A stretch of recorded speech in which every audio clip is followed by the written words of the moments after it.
ఏమండి vowel sounds అవి. ఏమనుకున్నామండి మొట్టమొదటి వోవెల్ సౌండ్? రెండోది ఏ, 3 ఈ, ఆ, ఓ, ఊ. షార్ట్ వోవెల్ సౌండ్ ఏ కాదు. అక్షరం ఏ అనే పదం వినపడకూడదు. ఇంగ్లీష్ అక్షరాన్ని చూడొద్దు, అసలు సౌండ్నే చూడాలి. ఈ అక్షరాల మీద ఉండే ధ్వని ఏమిటి అనేటువంటిదే మనం గ్రహించాలి, అక్షరాలు కాదు. ఇది ఏ, ఈ, ఆ. ఆ, ఇది ఇది ఆ. ఇది మామూలు ఈ అనుకుందాం. ఇది ఇది అనుకోండి ఒత్తు అనమాట. అంటే దీనికి ఎగ్జాంపుల్ మీకు టిఓపి ఏమని పలుకుతాం? టాప్. ఇక్కడ ఓ ఆ పలికిందా? టాప్ అన్నప్పుడు ఆనే కదా పలికింది. టియుబి అనగానే ఏమన్నారు? టబ్. వచ్చింది అక్కడ ఆ అనేది, అది కూడా ఆనే పలికింది, వచ్చింది కదా అక్కడ. ఇప్పుడు టాప్ లైట్గా పలికాం, టబ్ టబ్ వచ్చాం అక్కడ. టబ్ అనేటప్పటికీ అక్కడ ఆ ఏమైంది? వచ్చి పలికింది. దట్స్ ఆల్ అనమాట. అది the difference of between the vowels అనమాట. అర్థమైందండి? షార్ట్ ఓవెల్స్లో ఈ రెండు కూడా ఆ అనే ధ్వనిస్తాయి. అయితే ఇది కొంచెం లైట్గా పలికేటువంటి ఆ, ఇది ఆ ఒత్తి పలుకుతుంది. అది ఇక్కడ గమనం. ఊ నాట్ ఓ. ఇంగ్లీష్ అక్షరాలను దృష్టిలోని బుర్రలోని తీసేయండి. ఓన్లీ ధ్వనులు ఏమిటి అనేటువంటిది మనం గ్రహించుకోవాలి. లాంగ్ ఓవెల్స్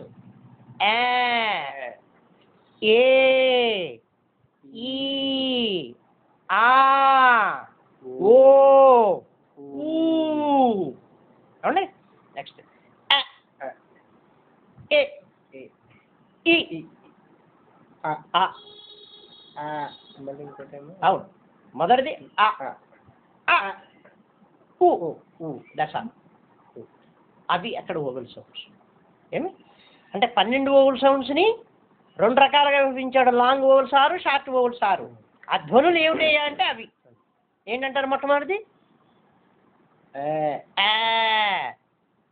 ఇక్కడి నుంచి పలికింది. రెండోది ఏ, లాంగ్గా పలకాలి. మీ మీ మీ ఆవిడ గారు అనుకోవాలి, మా ఆయన గొంతు ఎక్కడికో వినపడుతోంది అన్నట్టుగా ఉండాలి. మూడోది ఈ, ఆ, ఓ, ఊ.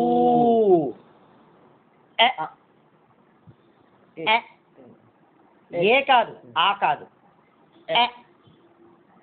ఎకార్ మామూలు అక్షరం ఈ ఇది అనుకోండి.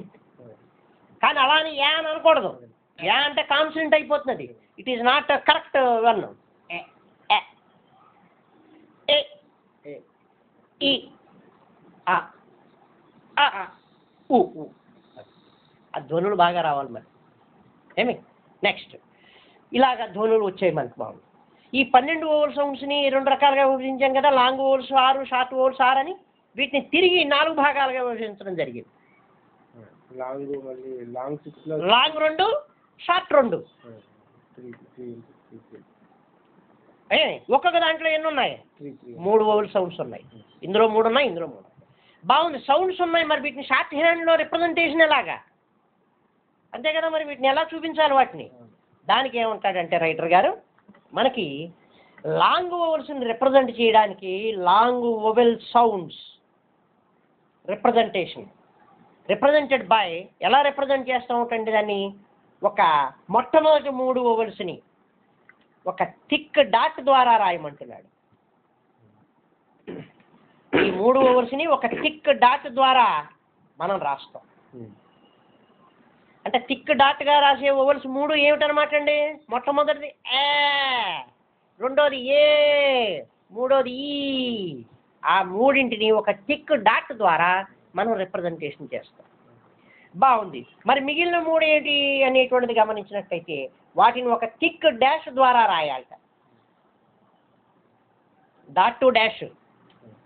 ఏమి అంటే లాంగ్ ఓవెల్స్ని ఏం చేస్తామన్నమాట అండి? ఒక థిక్ వాటి ద్వారా రిప్రజెంటేషన్ చేయిస్తాం. షార్ట్ ఓవెల్స్ని ఒక లైట్ వాటి ద్వారా రిప్రజెంటేషన్ అందులో కూడా డాట్ డాష్ అందులో డాట్ టు డాష్ ఏమి ఈ లాంగ్ ఓవల్స్ మొదటి మూడింటిని ఒక టిక్ డాట్ ద్వారాను తర్వాత మూడింటిని ఒక టిక్ డాష్ ద్వారాను రాస్తాం. టిక్ డాష్ అంటే చిన్న డాష్ అలా రాస్తాం. డాష్ అన్నాం కదా అని ఇంత పొడుగు పెట్టకూడదండి. చిన్న డాష్ చిన్న డాట్ థిక్గా ఉంటాయి. అందుకనే మనం పెన్సిల్ వాడతాం. లైట్లు థిక్కులు రాస్తాం కాబట్టి పెన్సిల్ వాడతాం. ఐఫోన్ కంటే తక్కువ. అసలు హైఫన్ అసలు ప్రశ్నే లేదు. అంత దూరం వెళ్ళాం. చాలా చిన్నది. అదే రిప్రజెంటేషన్ చేస్తాం. ఇకపోతే షార్ట్ ఓవెల్స్ని ఎలా రాస్తాము అనేటువంటిది పరిశీలించినట్లయితే ఒక మొట్టమొదటి మూడింటిని ఒక లైట్ డాట్ ద్వారా రాస్తాం. ఒక లైట్ డాట్ ద్వారా రాస్తాం. తర్వాత మూడింటిని ఒక లైట్ డాష్ ద్వారా రాస్తాం. అంటే ఇప్పుడు థిక్ డాట్ ద్వారా రిప్రజెంటేషన్ చేసేటువంటి మూడు ఓవల్ సౌండ్స్ ఏమిటనమాట? ఏ ఈ మూడింటిని ఒక థిక్ డాట్ ద్వారా మనం షార్ట్ హ్యాండ్లో రాస్తాం. ఇకపోతే తర్వాత మూడు ఆ ఓ ఊ ఈ లాంగ్ ఓవల్స్ మూడింటిని ఒక థిక్ డాష్ ద్వారా రాస్తాం. థిక్ డాష్ అంటే చిన్న డాష్ రాయాలి, పెద్దది కాదు. షార్ట్ ఓవల్ దగ్గరికి వచ్చినట్లయితే మొదటి మూడు ఓవర్స్ని ఒక లైట్ డాట్ ద్వారా రిప్రజెంటేషన్ చేస్తాం. అది ఏమిటంటే ఓవల్ సౌండ్స్ ఏమిటవి? ఆ మూడు. ఇకపోతే నెక్స్ట్ తర్వాత మూడింటిని ఒక లైట్ డాష్ ద్వారా రాస్తాం. మొదటిది అందులో ఆ, రెండోది ఆ, మూడోది ఊ. ఆ రకంగా రాయడం జరుగుతుంది. అంటే మొట్టమొదటి ఏం చేశాడు? మనకు ఉన్నటువంటి ఇంగ్లీష్ భాషలో ఉన్నటువంటి 5 ఓవెల్స్ ఏఈఐఓయులు అనేటువంటి ఐదు ఓవెల్స్, వీటిని షార్ట్ హ్యాండ్లోకి వచ్చేప్పుడు 12 ఓవెల్ సౌండ్స్ కింద మార్చాడు. ఈ 12 ఓవెల్ సౌండ్స్ని రెండు భాగాలుగా విభజించారు. మొట్టమొదటి లాంగ్ ఓవెల్స్ 6, రెండోది షార్ట్ ఓవెల్స్ 6. ఈ లాంగ్ ఓవెల్స్ 6 యొక్క సౌండ్ ధ్వనులు కనుక పరిశీలించినట్లయితే ఏమిటవి? మొట్టమొదటి సౌండ్ పలకాలి, రెండోది ఏ, మూడోది ఈ, నాలుగోది ఆ, 5 ఓ, 6 ఊ. Short vowels 6. వాటి దగ్గరికి వచ్చినట్లయితే మొట్టమొదటి ఓవెల్ సౌండ్ ఏ ఈ, నెక్స్ట్ అవి ఈ 12 ఓవర్ దౌండ్ని అంటే లాంగ్ ఓవర్స్ 6ని షార్ట్ ఓవర్స్ 6ని తిరిగి 4 భాగాలుగా విభజించారు. అంటే లాంగ్ ఓవర్స్ 6ని 2 భాగాలుగాను షార్ట్ ఓవర్స్ 6ని 2 భాగాలుగాను విభజించారు. ఎందుకోసం అంటే షార్ట్ హ్యాండ్లో వీటి రిప్రజెంటేషన్ కావాలి కదా. ఎలా రాయాలి షార్ట్ హ్యాండ్లో మనం వీటిని అనే దాన్ని పరిశీలించినట్లయితే లాంగ్ ఓవర్స్ 6లో మొదటి మూడింటిని ఒక థిక్ డాట్ ద్వారా రాస్తాం. తర్వాత మూడింటిని ఒక థిక్ డాష్ ద్వారా రాస్తాం. అలాగే షార్ట్ ఓవర్ దగ్గరికి వచ్చినట్లయితే మొదటి 3 ఓవర్స్ని ఒక లైట్ డాట్ ద్వారాను తర్వాత 3 ఓవర్స్ని ఒక లైట్ డాష్ ద్వారాను రాస్తాం. అది ఇక్కడ మనం గమనించాల్సింది. అంటే ఇప్పుడు ఇక్కడ ఓవల్ ధ్వనులు ఏమిటో తెలిసే మనకి. మొదటి ఓవల్ సౌండ్ లాంగ్, రెండోది ఏ స్పష్టంగానే ఉంటుంది, అది మూడోది స్పష్టంగానే ఉంటుంది ఈ, నాలుగోది ఆ. నెక్స్ట్ షార్ట్ ఓవల్ దగ్గరికి వచ్చినట్టు మొదటి ఓవల్ సౌండ్ ఏ అనకూడదు, నెక్స్ట్ది ఏ. ఎందుకని ఆ ఏ అంటే ఏమైంది? రెండో ఓవల్ సౌండ్ అయిపోతుంది. అందుకని ఇది ఏ ఈ అది. వీటిని ఎలా రాస్తాం? మొదటి 3 ఓవల్ సౌండ్స్ని ఒక థిక్ డాట్ ద్వారా రాస్తాం. తర్వాత ఓవల్స్ని థిక్ డాష్ ద్వారా రాస్తాం. షార్ట్ ఓవల్ దగ్గరికి వచ్చినట్లయితే మొదటి మూడింటిని లైట్ డాట్, తర్వాత మూడింటిని లైట్ డాష్ ద్వారాను రాస్తాం. ఏమి అంతవరకు వచ్చాం. బాగుందండి. ఇప్పుడు ఇక్కడ గమనించాల్సింది ఏంటి? థిక్ డాట్ని 3 ఓవల్స్కి రిప్రజెంట్ చేయమన్నాం. మరి లాంగ్ ఓవల్స్లో అన్నింటికి లాంగ్ అవనివ్వండి షార్ట్ అవనివ్వండి అన్ని 3 ఉన్నాయి. అని మూడు ఓదానుకుంటేనే గుర్తుపట్టడం కష్టంగా ఉంది. మూడేసి ఉంటే ఎక్కడ గుర్తుపడతాం మనం? అందుకని ఏమన్నాడంటే మనం కాన్సనెంట్స్ నేర్చుకున్నాం కదా, ప్రతి కాన్సనెంట్ని మూడు భాగాలుగా విభజించారు. ప్రతి కాన్సనెంట్ని మూడు భాగాలుగా విభజించారు. ఎక్కడ కాన్సనెంట్ ప్రారంభం అయితే దాన్ని ప్రథమ భాగము అంటారు, ఫస్ట్ ప్లేస్ అంటారు. మధ్యలో ఉన్నదాన్ని సెకండ్ ప్లేస్ అంటారు, చివర ఉన్నదాన్ని థర్డ్ ప్లేస్ అంటారు. ఏమి either left or right side. ప్రతి కాన్సనెంట్కి ఇటైనా అయి ఉండొచ్చు, అటైనా అయి ఉండొచ్చు, ఎడవైనా అయి ఉండొచ్చు, కుడివైనా అయి ఉండొచ్చు. ఇప్పుడు పి ఉంది, దీనికి ఫస్ట్ ప్లేస్ ఎక్కడ అంటే ఇక్కడ, సెకండ్ ప్లేస్ ఇక్కడ, థర్డ్ ప్లేస్ ఇక్కడ. ప్రతి కాన్సనెంట్ని మూడు భాగాలుగా విభజించాం.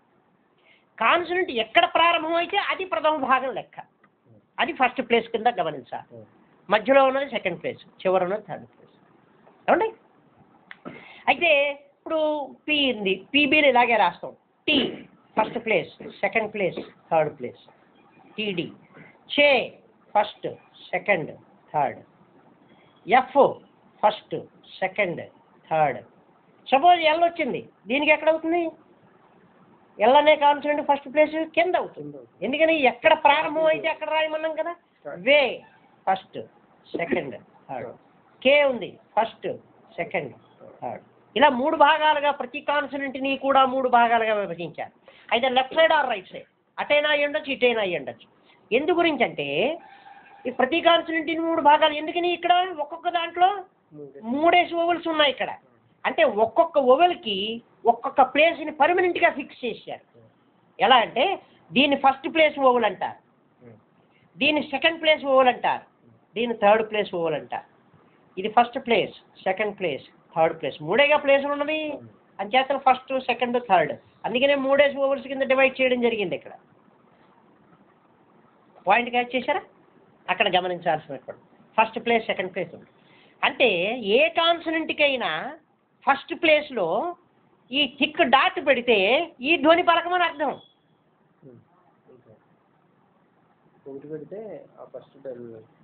ఒక కాన్సనెంట్కి ఫస్ట్ ప్లేస్లో థిక్ డాట్ పెట్టినట్లయితే ఈ ధ్వని పలకమని అర్థం. ఏమి సెకండ్ ప్లేస్లో థిక్ డాట్ పెట్టి ఇది పలకమని అర్థం. థర్డ్ ప్లేస్లో పెడితే ఇది.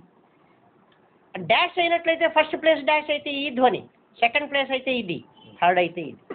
అంటే ఇప్పుడు దీన్ని బట్టి మనం గ్రహించాల్సింది ఏమిటనమాట అండి, ఈ పట్టికలో ఉన్న ధ్వనులు ప్లేసులతో సహితంగా మన మైండ్లో ఉండాలి అని గమనించాలి అక్కడ. అంటే నేనే అడుగుతాను, ఏమంటే second place thick dot A ధ్వని వస్తుంది అంటే మనం చెప్పగలగాలి. సెకండ్ ప్లేస్ థిక్ డాట్ ఇది చూసి చెప్పుకోవాలి. సెకండ్ ప్లేస్ థిక్ డాట్ ఇది అంటే ఏ అని చెప్పగలగాలి. ఏమి థర్డ్ ప్లేస్ లైట్ డాష్ ఏమిటి అన్నాం, ఇది థర్డ్ ప్లేస్ లైట్ డాష్ అంటే ఇది ఊ, అదే ఊ ఊ. Third place light dash, light డాష్లో కదండి, ఇది వస్తుంది ఊ. అలా అలా మనం చెప్పగలగాలి. ఏమండి? ప్రతి కాన్సనెంట్ని మూడు భాగాలు విభజించాం. ఎక్కడ కాన్సనెంట్ ప్రారంభం అయితే అది మొదటి ప్లేస్, మధ్యలో ఉన్నది సెకండ్ ప్లేస్, చివర ఉన్నది థర్డ్ ప్లేస్. ఏమి అలాగే ఇక్కడ ఒక్కొక్క ప్లేస్కి ఒక్కొక్క ఓవెల్ని పర్మనెంట్గా ఫిక్స్ చేశాను. ఏమి అంటే ఇవి కూడా first place vowel, second place vowel, third place vowel అని దీనికి తెలియజేస్తున్నాం. First place, second place, third place, first place, second place, third place, first place, second place. అవునా? అంటే ఇప్పుడు ఫస్ట్ ప్లేస్ థిక్ డాట్, దీన్ని ఎలా రిప్రజెంట్ చేయాలి? ఈ మూడింటిని థిక్ డాట్ ద్వారా, ఈ మూడింటిని థిక్ డాష్ ద్వారా, ఈ మూడింటిని ఒక లైట్ డాట్ ద్వారా, ఈ మూడింటిని లైట్ డాష్ ద్వారా. ఏమి అంటే ఫస్ట్ ప్లేస్లో ఒక థిక్ డాట్ పెడితే ఏ సౌండ్ పలుకుతుంది అనమాట, సెకండ్ ప్లేస్లో థిక్ డాట్ పెడితే ఏ, థర్డ్ ప్లేస్లో థిక్ డాట్ పెడితే ఈ, ఫస్ట్ ప్లేస్లో ఒక థిక్ డాష్ పెడితే ఆ, సెకండ్ ప్లేస్లో థిక్ డాష్ పెడితే ఓ, థర్డ్ ప్లేస్లో థిక్ డాష్ పెడితే ఊ. అలాగే ఫస్ట్ ప్లేస్లో ఒక లైట్ డాట్ సౌండ్, సెకండ్ ప్లేస్లో లైట్ డాట్ సౌండ్,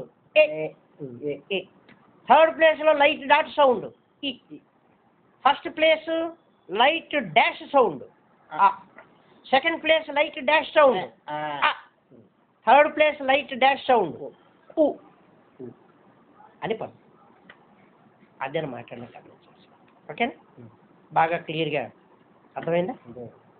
అంటే ఇప్పుడు మీరు ఇవాళ ఏం చేయాలి అంటే ఇంటి దగ్గర ఏ ప్లేస్ ఏమిటి అంటే ఎందుకని ఇక్కడ ప్రతి కాన్సనెంట్కి ఒక్కొక్క ప్లేస్ పర్మనెంట్గా ఫిక్స్ చేసాం అంటే సపోజ్ పి అనే కాన్సనెంట్ ఇలా రాసామండి దీనికి ఫస్ట్ ప్లేస్లో ఒక థిక్ డాట్ పెట్టాం ఇలాగా అవునా పెడితే దీన్ని ఏమైనా పలకమని అర్థం అనమాట అండి పి అంటే ఇక్కడ గమనించాలి పి తర్వాత ముందా అన్నది గమనించాలి పికి పి అనే దానికి ముందా వెనక అనేటువంటిది గమనించాలి అవునా ఇక్కడ పి తర్వాత పెట్టాం అంటే పి తర్వాత పలకమని పీకి ముందు పెట్టాం అనుకోండి ఓవలేదనా పి ముందు పలకమని అంటే ప్రతి కాన్సనెంట్కి ముందు వెనక అనేటువంటివి ఉంటాయి ఏమి ప్రతి కాన్సనెంట్కి ముందు వెనక అనేటువంటిది ఉంటుందండి పీకి ముందు అంటే దాన్ని ప్రిసీడింగ్ అంటారు పీకి తర్వాత అంటే ఫాలోయింగ్ అంటారు అదే కాన్సనెంట్కి ముందు అంటే ప్రిసీడింగ్ పీకి అదే కాన్సనెంట్కి ఫాలోయింగ్ అంటే తర్వాత అని రావచ్చు మీకు ఎక్కడ మన ఇక్కడ రెండు ప్లేసులు అటైనా ఇటైనా అనుకున్నాం కదా ప్రతి కాన్సనెంట్కి ప్లేస్ అటైనా అవ్వచ్చు ఇటైనా ఉండొచ్చు అయితే ప్రతి కాన్సనెంట్ని కూడా ప్రిసీడింగ్ ఫాలోయింగ్ ఉంటాయి దీనికి ముందంటే ఇది ఎడం పక్కన ముందు భాగం అవుతుంది ఫాలోయింగ్ అంటే కుడి భాగం అవుతుంది ఏమి అది మనం గమనించాల్సినటువంటి అవసరం ప్రతి కాన్సెప్ట్ పీబీఎల్ ఉన్నాయి దీనికి ప్రిసీడింగ్ ఇటు ఫాలోయింగ్ ఇటు టీ ఉంది ప్రిసీడింగ్ ఇటు ఫాలోయింగ్ ఇటు కేగేఎంఎన్లు ఉంటాయి ఇవన్నీ హారిజాంటల్ స్ట్రోక్స్ అంటారు వీటిని పైన ప్రిసీడింగ్ కింద ఫాలోయింగ్ ప్రిసీడింగ్ అంటే ఓలు ముందు పలకమని అర్థం కాన్సనెంట్ కంటే ముందుగా పలుకుము అని అర్థం ఫాలోయింగ్ అంటే కాన్సనెంట్ తర్వాత పలకమని అర్థం కాన్సనెంట్ పలికిన తర్వాత సౌండ్ రావాలి మరి అంతేగా మరి అదే ప్రిసీడింగ్ అయితే ప్రిసీడింగ్ అయితే ముందు ఓవల్ సౌండ్ పలికి అది పలకమని అంటే ఫర్ ఎగ్జాంపుల్ ఇది ఉన్నాక ముందంటే ఫస్ట్ పలకాలి అలా పలకాల్సి ఉంటుంది అర్థమైందా మీకు అది ప్రతి కాన్సనెంట్కి ముందు వెనక అనేటువంటి ఉంటాయి ఎల్ ఉంది దీనికి ప్రిసీడింగ్ ఇది ఫాలోయింగ్ ఇది కే ఉంది పైన ప్రిసీడింగ్ కింద ఫాలోయింగ్ ఏమి ఎం ఉంది పైన ప్రిసీడింగ్ కింద ఫాలోయింగ్ ఎడం చేతి భాగం ప్రిసీడింగ్ కుడి చేతి భాగం ఫాలోయింగ్ ఫస్ట్ ఫాలో ఏంటంటే ప్రిసీడింగ్ కాకుండా ఫాలోయింగ్ ఫస్ట్ పలకాలన్నారు దేనికంటే హారిజాంటల్ ఫాలోయింగ్ ముందు ఎందుకు పలుకుతాం కాన్సనెంట్కి ముందుగా పలికేది ప్రిసీడింగ్ కాన్సనెంట్కి తర్వాత పలికేది ఫాలోయింగ్ ఎప్పుడు ఫాలోయింగ్ అంటే తర్వాత అని అర్థం ఫాలోయింగ్ అంటే ఏమిటి మిమ్మల్ని ముందు ఎడో పెడుతుండే వెనకాల ఫాలో అవ్వాలి అవునా ప్రిసీడింగ్ అంటే ముందున్నవాడు అని అర్థం మీకంటే ముందున్నవాడు అని అర్థం అంతే కదా మరి అంతే మీకు ఎడం చెయ్య ప్రిసీడింగ్ ఫాలోయింగ్ కుడి చెయ్య దట్స్ ఆల్ ఏ కాన్సనెంట్ అయినా అంతే అయితే కొన్ని హారిజాంటల్ స్ట్రోక్స్ తెలియదు కాబట్టి మళ్ళీ చెబుతున్నాం అనమాట ఎందుకంటే పైన ప్రిసీడింగ్ అవుతుంది కింద ఫాలోయింగ్ అవుతుంది ఫస్ట్ ప్రిసీడింగ్ ఫస్ట్ ప్రిసీడింగ్ అంటే ముందని అర్థం కదా ముందు ఇదంతా ఏమి అంటే ఫర్ ఎగ్జాంపుల్ ఉంది పి ఉంది ఇలా రాసాం దాని పక్కన ఫస్ట్ ప్లేస్ అంటే ఇది ఏమి ఈ ఓవెల్స్ రాసేటప్పుడు కొన్ని జాగ్రత్తలు తీసుకోవాలి ఫస్ట్ ప్లేస్ ఓవెల్ అంటే ఇలా దగ్గరగా ఉండాలి అలా అని దానికి టచ్ అవ్వకూడదు అలానే పిని ఇలా రాసి ఇక్కడెక్కడో ఓవెల్ పెట్టకూడదు ఏమి పి అనే కాన్సనెంట్కి ఓవెల్ అంటే ఫస్ట్ ప్లేస్ ఓవెల్ అంటే అది సెకండ్ ప్లేస్ ఓవెల్ అంటే మధ్యలో థర్డ్ ప్లేస్ అంటే చివరి దానికి రిలేటెడ్గా ఉండాలి ఇలాగా అంతే తప్పించి ఇక్కడ ఎక్కడో రాసే థర్డ్ ప్లేస్ అండి కాపాడడం ఏంటి ఓవెల్ ఉందండి ఇలా గీత గీసా ఉంటే సరిపోతుంది అది గమనించుకోవాల్సింది సపోజ్ పి అనే కాన్సనెంట్ ఉందండి ఇక్కడ థిక్ డాట్ పెట్టాను అంటే ఇక్కడ అర్థం ఏంటంటే పి తర్వాత అనే ఓవులు పలకమని ఓకేనా కాన్సనెంట్స్ అంటే డిపెండెన్స్ అని ఇదివరకే చెప్పారు అవునా ఒరిజినల్గా కాన్సనెంట్ యొక్క రూపం ఏమిటో తెలుసా మీకు పి అంటే పి అనేది ఒరిజినల్ కాన్సనెంట్ రూపం కాదది ఇప్పుడు నేను ఇదే అడిగాను చొక్కి ఇటు పెట్టారండి ఫాలోయింగ్ అంటే పి తర్వాత పలకమని అందుకనే పి ప్లస్ ఏ అని రాశాను అదే ఈ చొక్కి ఇటుంటే ముందు ఇది పలికి తర్వాత పి పలకమని ముందు ఇటుంటే కనుక ముందు పలకాల్సింది ఏంటండి ఫాలోయింగ్ ముందు పలకాల్సింది ఓవెల్ సౌండ్ చొక్కి ఇటుంటే చొక్కి ఇటుంటే ముందు ఓవెల్ సౌండ్ పలికి తర్వాత కాన్సనెంట్ పలకమని పి తర్వాత ఉంటే ఇప్పుడు మీకు ఒకటండి ఇప్పుడు పి ఇలా ఉంది ఇది పి తర్వాత కనపడుతుందా ముందు కనపడుతుంది కాబట్టి పి తర్వాతే పలకాలి ఇది ఎక్కడ కనపడుతుంది అంటే ముందు కనపడుతుంది ఇది అవునా ముందు ఇది పలికి తర్వాత పి పలకమని అదే అంటున్నాను ముందు ఇది పలకాలి కదా ముందు అది పలకాలి ప్రిసీడింగ్ అంటే ముందు పలకమని అదే చెబుతున్నా మీకు కాన్సనెంట్కి ముందుగా ఓవెల్ ఉందా తర్వాత ఓవెల్ ఉందా చూడాలి ముందుగా ఓవెల్ ఉంటే ముందు ఓవెల్ సౌండ్ పలకమని అంటారు పి తర్వాత కాన్సనెంట్ కనపడితే పి ముందు కాన్సనెంట్ పలికి తర్వాత ఓవెల్ పలకాలి ఏమి ఇప్పుడు పి అనే దాన్ని పరిశీలనలో తీసుకుందామండి ఈ పి అనే దానికి టిక్ డాట్ ఇక్కడ పెట్టాం ఫస్ట్ ప్లేస్లో పెట్టాం ఫస్ట్ ప్లేస్ ఓవెల్ సౌండ్ ఏమిటండి? థిక్ డాట్ ఏ సౌండ్ ఇస్తుంది అనుకున్నాం? అనే ఓవెల్ వస్తుంది. అంటే పీ తర్వాత అనే ఓవెల్ పలకమని అర్థం. అంటే ఏమని పలుకుతుంది అనమాట అండి ఇది? అది ఓవెల్ అండి. ఓవెల్ తర్వాత సెకండ్ ప్లేస్ ఓవెల్ పెట్టాం, thick dot. Thick dot second place vowel ఏం పలకమంటుంది ఇక్కడ? మనం చూసుకోవాలి ఇక్కడ. ఏ అంటే పీ తర్వాత ఏ పలకమంటోంది? పే. అది ఎక్కడ? పీ తర్వాత థర్డ్ ప్లేస్ ఓవెల్ సౌండ్ కనపడుతోంది, ఈ అనేటువంటిది. పీ తర్వాత పలకమంది పీ. అంతే. అది ఇక్కడ గమనించాలి. అర్థమైందండి? ఇవి తెలియాలి అంటే ఇవి బాగా రావాలి. కానీ ఏ ప్లేస్ ఓవర్ సౌండ్ రేపు నేను అడుగుతాను అనమాట. సెకండ్ ప్లేస్ థిక్ డాష్ ఏ సౌండ్ అంటే టక్ మనం రావాలి. అందుకని సౌండ్లో మనం గమనించుకోవాలి. ఓకేనా? అది సౌండ్లో ఒకసారి చూసుకోండి. మళ్ళీ ఎక్స్ప్లెయిన్ చేస్తాను ఒకసారి.